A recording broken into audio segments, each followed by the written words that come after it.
손을 뻗어 아이폰 화면을 켜고 오늘 일정 알려줘. 챗 GPT가 1초 만에 오늘 회의 시간, 날씨, 교통 상황까지 정리해줬습니다. 주차장으로 내려갔습니다. 테슬라 문이 자동으로 열리고 시동을 걸자 조용히 움직이기 시작했습니다. 평범한 아침이었습니다. 그런데 당신은 방금 3번이나 같은 것을 사용했습니다. 눈에 보이지 않는 손톱만한 크기의 이것, 아이폰 안에 들어있고 챗 GPT를 돌리는 서버 안에 들어있고 테슬라가 달리게 만드는 시스템 안에 들어있습니다. 이것이 없으면 아이폰은 켜지지 않습니다. 챗 GPT는 답변하지 못합니다. 테슬라는 움직이지 않습니다. 단 하루도 버티지 못합니다. 2021년 이것이 부족해지자 전 세계가 실제로 멈췄습니다. 이것의 70%를 단 한 나라가 만들고 있습니다. 지금부터 그 이야기를 시작합니다. 2021년 겨울 믿을 수 없는 일이 벌어졌습니다.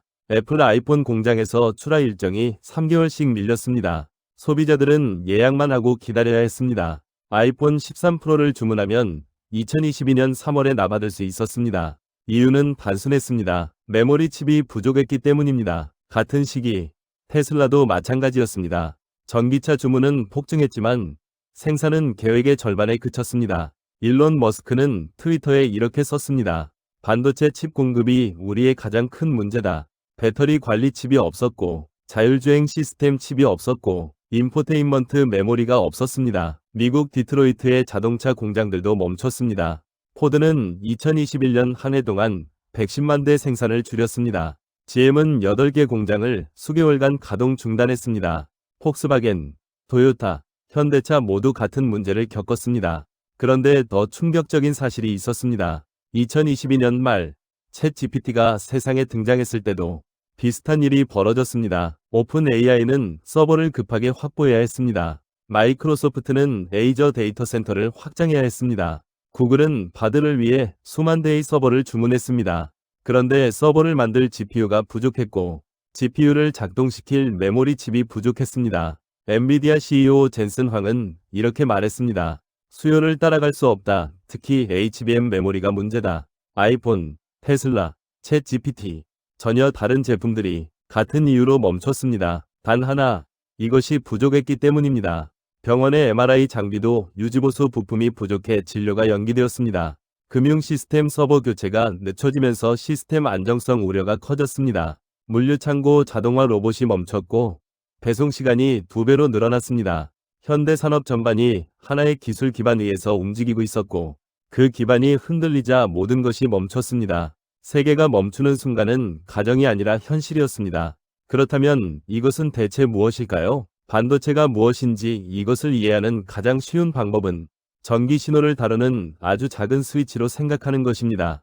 우리가 사용하는 모든 전자기기는 0과 1, 단 2가지 신호만으로 작동합니다. 켜짐과 꺼짐, 예와 아니오. 이 단순한 신호의 조합이 문자를 만들고 이미지를 만들고 영상을 만들고 계산을 하고 판단을 내립니다. 반도체 칩 안에는 트랜지스터라는 아주 작은 스위치가 수십억 개 들어 있습니다. 아이폰 15 프로의 A17 칩에는 190억 개의 트랜지스터가 들어 있습니다.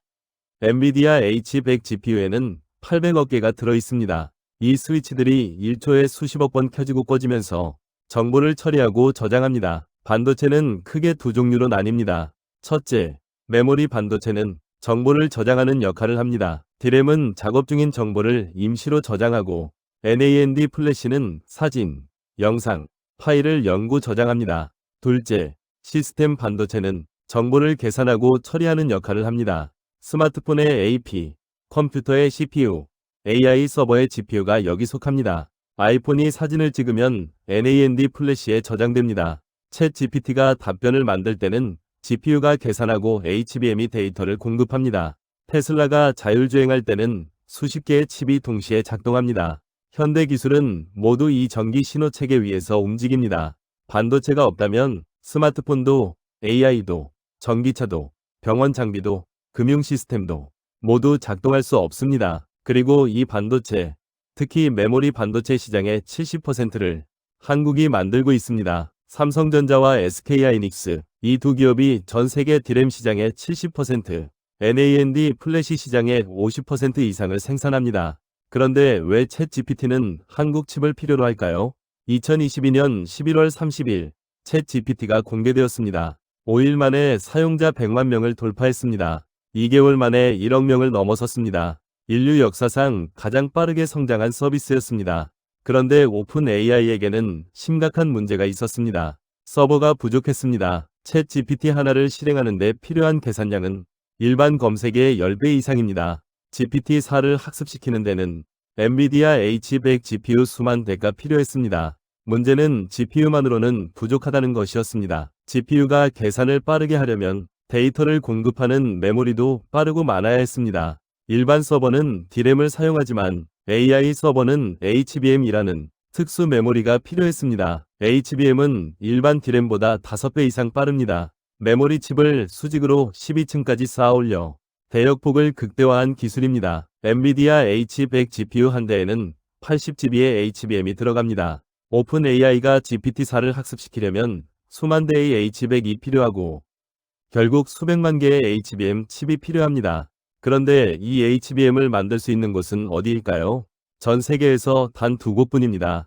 삼성전자와 SK하이닉스. 2024년 기준 SK하이닉스는 HBM 시장의 50% 이상을 점유하고 있습니다. 삼성전자는 차세대 HBM 개발에 집중하고 있습니다. 엔비디아는 SK하이닉스와 장기 공급 계약을 맺었습니다. AMD도 인텔도 한국 기업의 HBM을 주문했습니다. 챗 GPT가 당신의 질문에 답할 수 있는 이유는 오픈 AI 서버에 엔비디아 GPU가 있고 그 GPU에 SK하이닉스의 HBM이 들어있기 때문입니다. 마이크로소프트의 코파일럿, 구글의 제미나이, 메타의 라마 모두 같은 구조입니다. AI가 발전할수록 세계는 한국 반도체에 더 의존하게 됩니다. 아마도 여러분은 챗 GPT를 쓸 때마다 한국 기술이 작동하고 있다는 사실을 처음 알게 되셨을 겁니다. 이 이야기가 흥미로우셨다면 구독 버튼을 눌러주시기 바랍니다. 우리가 몰랐던 기술의 진실을 계속 전해드리겠습니다. 아이폰을 켜면 화면에 128GB 또는 256GB라는 숫자가 보입니다. 이것이 바로 NAND 플래시 메모리 용량입니다. 사진 1만 장, 4K 영상 수십 시간, 앱 수백 개.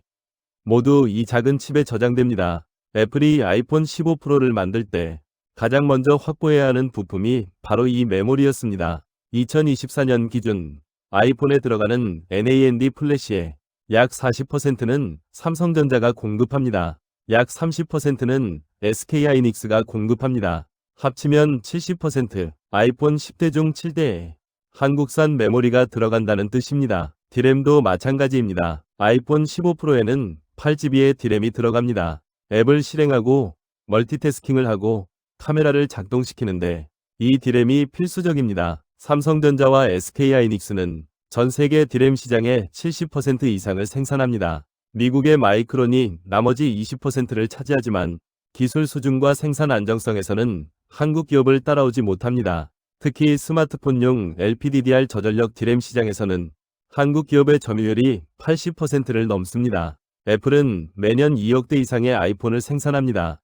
각 아이폰의 메모리 칩이 평균 3개에서 4개씩 들어갑니다. 연간 6억에서 8억 개의 메모리 칩이 필요합니다. 이 물량을 안정적으로 공급할 수 있는 곳은 한국밖에 없습니다. 삼성전자 평택 공장과 화성 공장, SK하이닉스 이천 공장과 청주 공장, 이곳에서 매일 수백만 개의 메모리 칩이 생산됩니다. 애플은 이 공장들의 생산 일정에 맞춰 아이폰 출시 계획을 조정합니다. 삼성이 신형 NAND 플래시를 양산하면 애플은 그 일정에 맞춰 신제품을 설계합니다.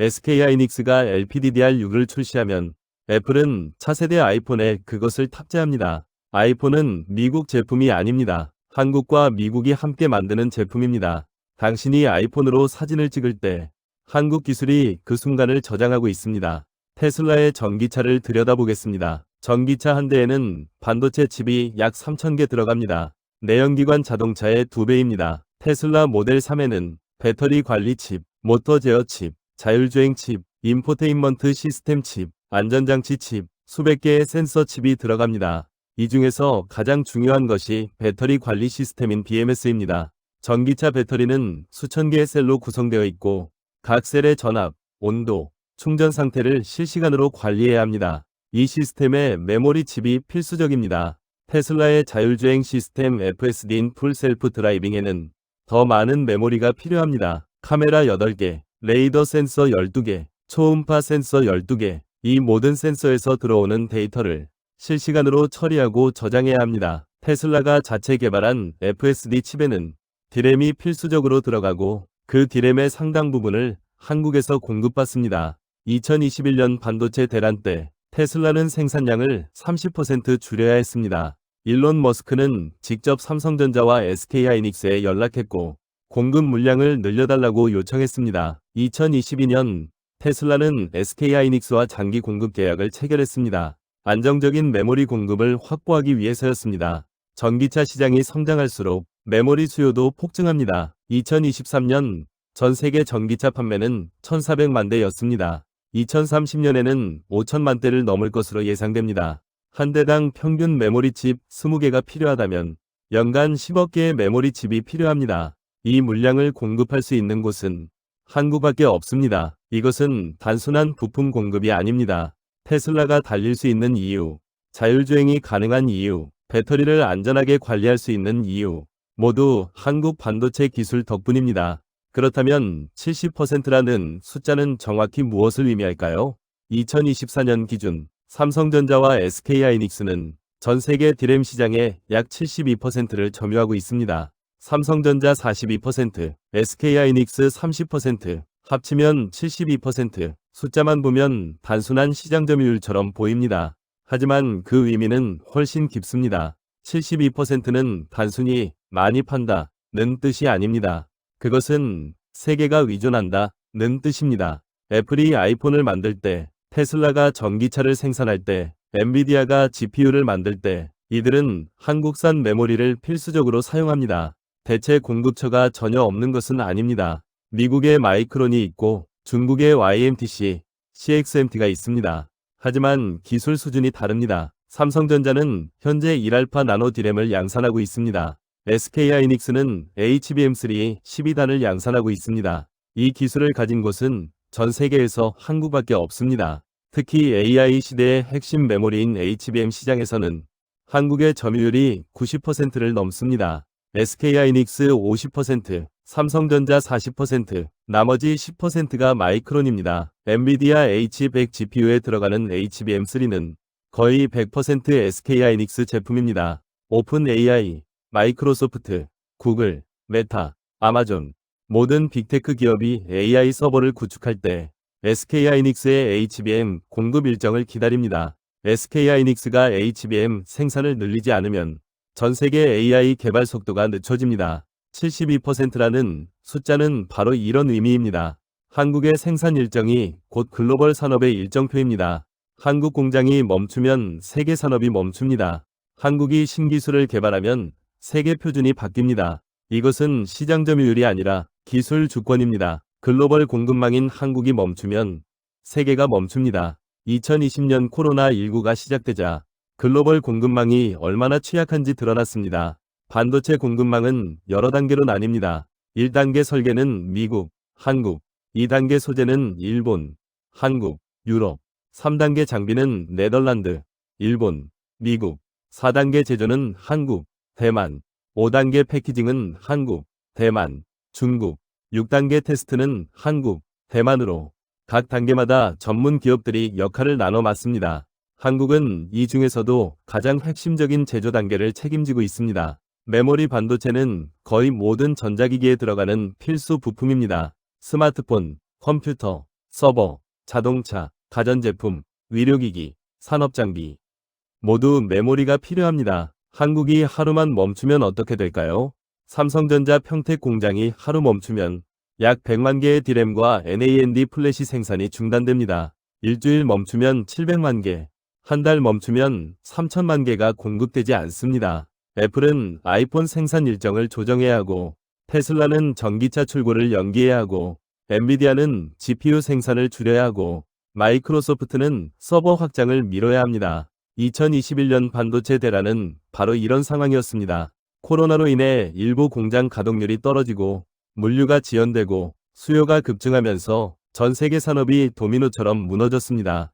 포드는 110만 대 생산 감소, GM은 공장 가동 중단, 애플은 출고 지연, 소니는 PS5 공급 부족, 모두 같은 이유였습니다. 메모리 칩이 부족한 공급망의 취약성은 단순한 경제 문제가 아닙니다. 그것은 국가 안보, 산업 경쟁력, 기술 주권과 직결됩니다. 그리고 한국은 그 중심에 있습니다.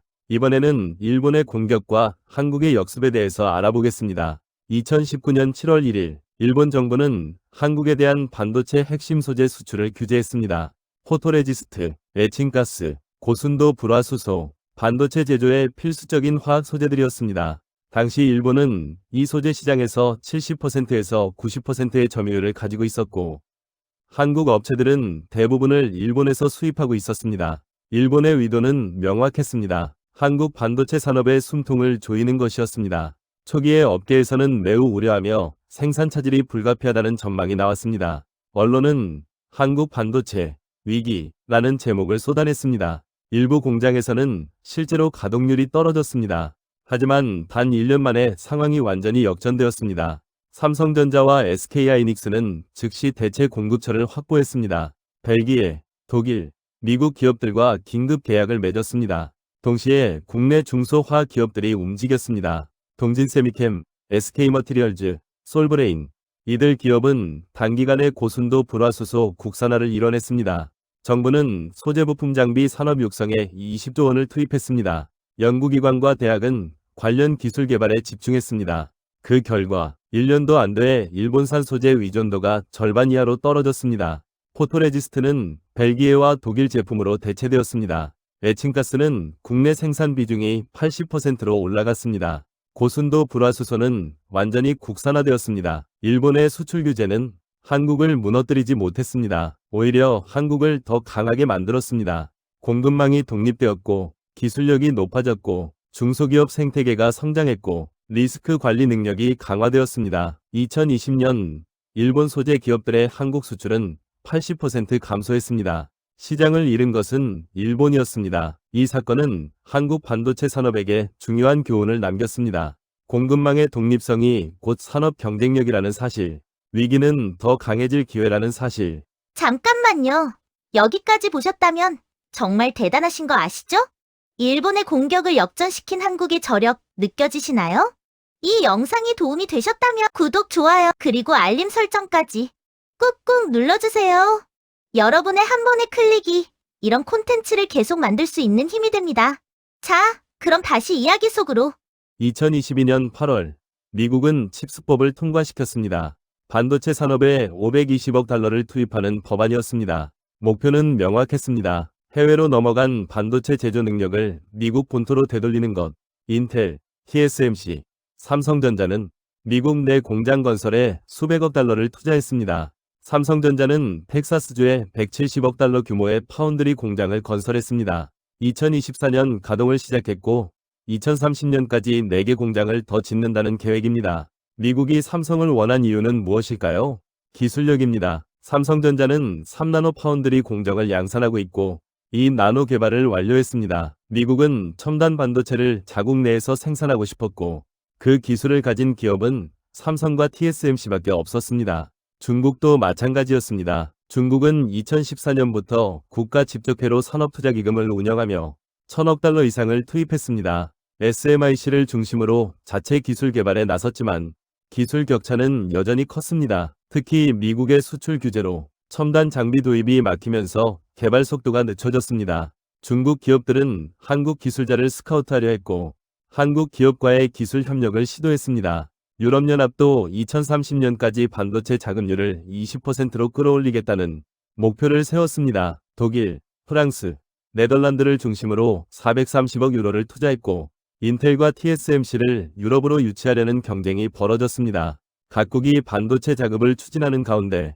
한국의 위치는 독특했습니다. 한국은 이미 제조 능력을 확보하고 있었고 기술력도 세계 최고 수준이었습니다. 미국은 한국을 안정적인 공급 파트너로 여겼고 중국은 한국 기술을 필요로 했으며 유럽은 한국 기업의 투자를 원했습니다. SK하이닉스는 인텔의 랜드 사업부를 인수하며 미국 시장에서 입지를 강화했습니다. 동시에 한국 내 생산 능력도 계속 확대하며 글로벌 공급망의 핵심 축으로 자리 잡았습니다. 각국이 반도체 자급을 추진하지만 메모리 반도체만큼은 한국 의존도가 줄어들지 않고 있습니다. 왜일까요? 기술 격차 때문입니다. 디램 1 알파나노, NAND 238단, HBM3 12단, 이 기술을 가진 곳은 전 세계에서 한국밖에 없습니다. 그런데 이 기술은 누가 만들고 있을까요? 대기업 공장인 0.00001mm 세계의 삼성전자 평택 공장은 축구장 11개 크기의 거대한 건물입니다. 이곳의 클린룸은 일반 병원 수술실보다 만배 깨끗합니다. 공기 중 먼지 입자가 한 개라도 있으면 칩 전체가 불량품이 될 수 있기 때문입니다. 작업자들은 머리부터 발끝까지 완전히 밀폐된 방진복을 입습니다. 단 한순간도 장갑을 벗을 수 없으며 반도체 공정은 수백 단계로 나뉩니다. 웨이퍼 위에 회로를 새기고 화학물질로 표면을 깎아내고 다시 층을 쌓는 과정이 반복됩니다. 각 단계마다 온도, 압력, 화학 성분 비율이 0.01% 이상 틀어지면 전체 공정이 실패합니다. 하나의 웨이퍼를 완성하는데 3개월이 걸리며 단 한 번의 실수로 수억 원의 손실이 발생합니다. 이 중 가장 어려운 것은 미세 공정입니다. 현재 최첨단 디램은 1알파나노미터 공정으로 만들어집니다. 1알파나노미터는 사람 머리카락 굵기의 1만 분의 1입니다. 이 작은 공간에 수십억 개의 트랜지스터를 배치하려면 원자 단위의 정밀도가 필요합니다. 그래서 장비만으로는 불가능합니다. 수십 년 경험을 쌓은 엔지니어의 숙련도가 필수적입니다. 평택 공장의 엔지니어들은 24시간 3교대로 설비를 모니터링하며 0.001초 단위로 공정 데이터를 분석합니다. SK하이닉스 2000 공장의 기술자들은 HBM 칩을 12층으로 쌓아 올리는 초정밀 공정을 담당합니다. 메모리 칩 12개를 머리카락보다 얇은 구리선으로 연결하고 수직으로 쌓아 올립니다. 단 한 층이라도 틀어지면 전체를 폐기해야 합니다. 불량률 0.1%를 목표로 작업합니다. 시스템은 자동화되어 있지만 최종 판단은 사람의 몫입니다. 설비 이상을 감지하고 공정을 조정하고 불량률을 낮추는 모든 과정에서 숙련된 기술자의 경험과 직관이 필요합니다. 이것이 한국 반도체가 세계 최고 수준을 유지하는 진짜 이유입니다. 장비가 아니라 사람, 그 사람들이 쌓아온 기술력. 그런데 이들만으로는 불가능합니다. 삼성전자와 SK하이닉스가 반도체를 만들 수 있는 이유는 수천 개의 중소기업이 부품, 소재, 장비를 공급하기 때문입니다.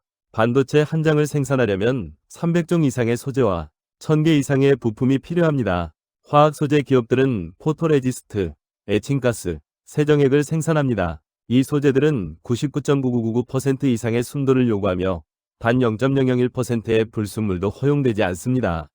국내 중소화학 기업들은 수십 년간 이 기술을 축적해왔고 일본 수출 규제 이후에는 독자 기술로 시장을 확대했습니다. 장비 기업들도 마찬가지입니다. 반도체 공정에 사용되는 장비는 한 대당 수십억 원에서 수백억 원에 달합니다.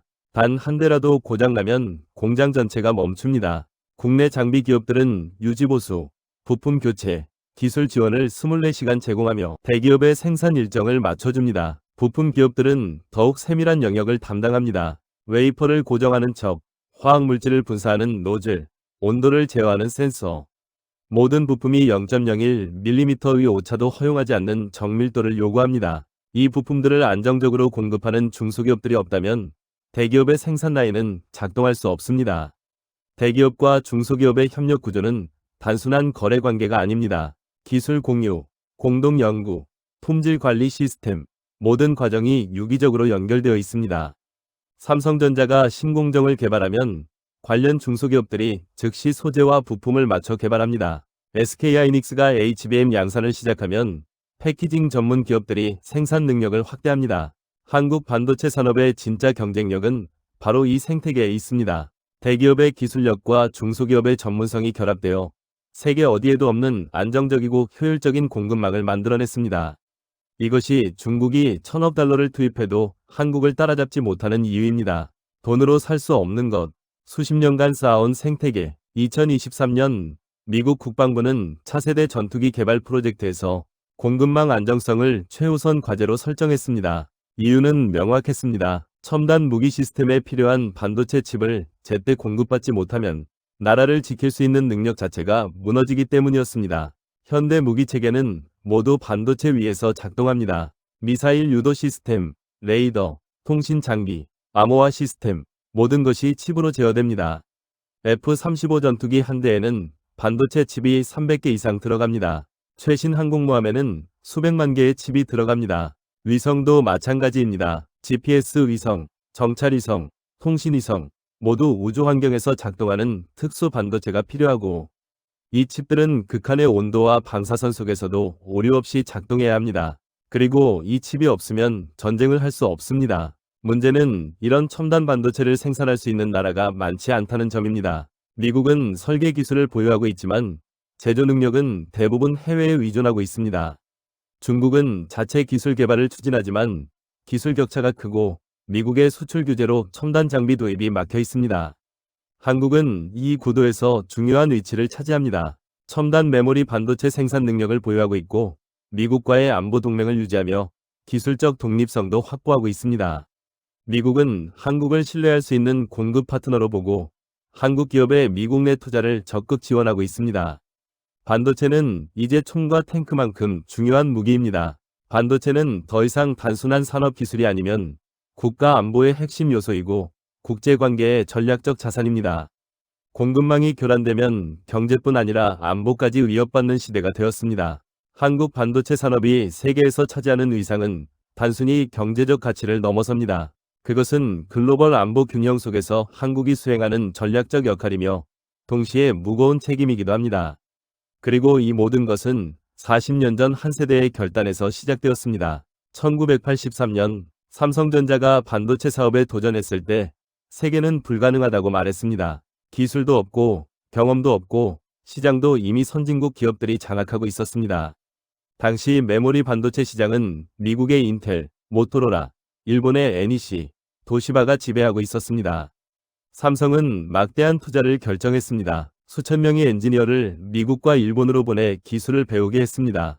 1983년 64K 디램 개발에 성공했습니다. 1984년 256K 디램 양산을 시작했습니다. 하지만 기술은 여전히 부족했으며 수율이 낮았고 품질도 불안정했습니다.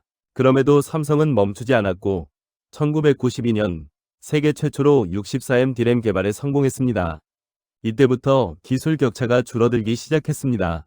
1990년대 후반 한국은 메모리 반도체 분야에서 처음으로 세계 1위에 올랐습니다. 기술은 여전히 부족했지만 속도와 효율에서는 누구도 따라올 수 없었습니다. 2000년대 초 반도체 불황이 왔을 때 많은 기업들이 투자를 줄였지만 삼성과 하이닉스는 오히려 투자를 늘렸습니다. 위기 속에서 경쟁력을 확보하는 전략이었고 그 결과 경쟁사들이 회복하기도 전에 시장을 장악했습니다. 2010년대 스마트폰 시대가 열리면서 모바일 디램 수요가 폭증했습니다. 삼성과 SK하이닉스는 LPDDR 기술을 선도하며 시장을 완전히 장악했습니다. 2020년대 AI 시대가 열리면서 HBM 수요가 폭증했습니다. SK하이닉스는 HBM 기술을 선도하며 엔비디아, AMD, 인텔의 필수 파트너가 되었습니다. 40년의 도전이 오늘의 1위를 만들었습니다. 1983년 반도체에 도전했던 엔지니어들, 밤을 새워 기술을 배우고 공장 바닥에서 수천 번 실패를 견디며 마침내 세계 시장에 도전했던 그 세대. 그들의 40년 도전이 오늘 챗 GPT를 가능하게 했고 아이폰을 만들게 했고 테슬라를 달리게 했습니다.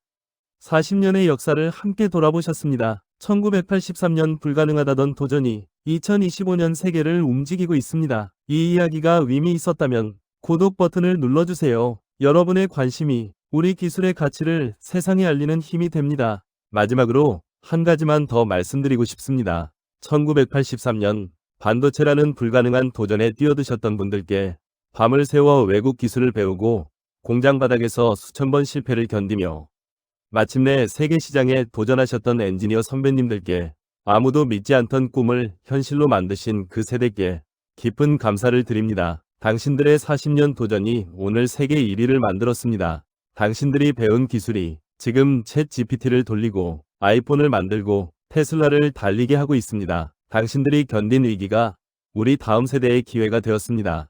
한국 반도체의 오늘은 여러분의 40년 덕분입니다. 내일 아침 다시 아이폰 알람이 울릴 것입니다. 챗 GPT에게 질문할 것입니다. 테슬라 시동을 걸 것입니다. 그때 이 영상을 떠올려주세요. 당신이 사용하는 그 기기 안에 한국의 기술이 들어있다는 것을 70%라는 숫자가 단순한 시장 점유율이 아니라 세계가 의존하는 기술 주권이라는 것을 챗 GPT가 답변할 수 있는 이유는 SK하이닉스의 HBM이 있기 때문이고, 아이폰이 작동하는 이유는 삼성전자의 메모리가 있기 때문이고, 테슬라가 달릴 수 있는 이유는 한국 반도체 기술이 있기 때문입니다. 이것은 경제의 문제가 아닙니다. 나라를 지키는 문제이고 미래를 결정하는 문제입니다. 40년, 3,000개의 기업, 수십만 명의 엔지니어, 그리고 멈추지 않은 도전, 이 모든 것이 모여 오늘의 한국 반도체를 만들었습니다. 미래는 더 복잡해질 것입니다. AI가 발전하고 양자 컴퓨팅이 상용화되고 우주 산업이 확대되면